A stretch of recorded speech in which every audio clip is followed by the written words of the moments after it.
গতকাল রাত প্রায় 10:30 গুলি করে খুন করা হয় শুভেন্দু অধিকারীর আত্মসহায়ক চন্দ্রনাথকে।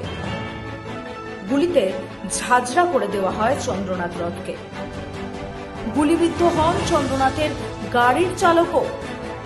গত রাতে ঘটনার খবর পেয়ে বারাসাত হাসপাতালে যান শুভেন্দু, সুকান্ত, শ্রমিক সহ বিজেপির শীর্ষ নেতৃত্বরা। প্রত্যক্ষদর্শীরা বলছেন, আততায়ীরা আগে থেকেই ওই রাস্তায় উপস্থিত ছিল।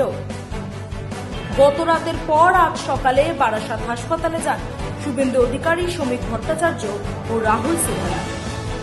এই ঘটনার সাথে সরাসরি জড়িত তৃণমূলের মাথারা দাবি বিজেপি নেতৃত্বদের। পুলিশ সূত্রে খবর, 10 রাউন্ড গুলি চালায় আততায়ীরা।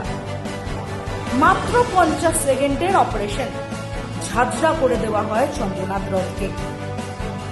হামলার পর যশোর রোড ধরে বাইক নিয়ে চলে যায় হামলাকারীরা, বলছেন প্রত্যক্ষদর্শীরা। গত 3-4 দিন ধরে বাইকের একটি করেই এই ঘটনা ঘটানো হয়েছে, বলছেন শুভেন্দু অধিকারী। ঘটনাস্থল খতিয়ে দেখছে তদন্তকারীরা। পুলিশ সূত্রে খবর, ঘটনায় ব্যবহার করা হয়েছিল 3টি গাড়ি, যার মধ্যে একটি ছিল বাইক। ইতিমধ্যেই ঘটনায় ব্যবহৃত সেই বাইক বাজেয়াপ্ত করেছে পুলিশ।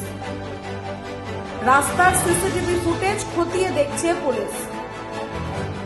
মধ্যম গ্রামের দোলতলা দোহরিয়া ঘটনাস্থল থেকে যশোর রোড ধরে রাজারহাটের রাস্তার সমস্ত সিসিটিভি ফুটেজ খতিয়ে দেখছে পুলিশ। গাড়ি থামিয়ে চলছে তল্লাশি। চন্দ্রনাথ খুনের ঘটনায় ইতিমধ্যে 3 জনকে গ্রেফতার করেছে পুলিশ।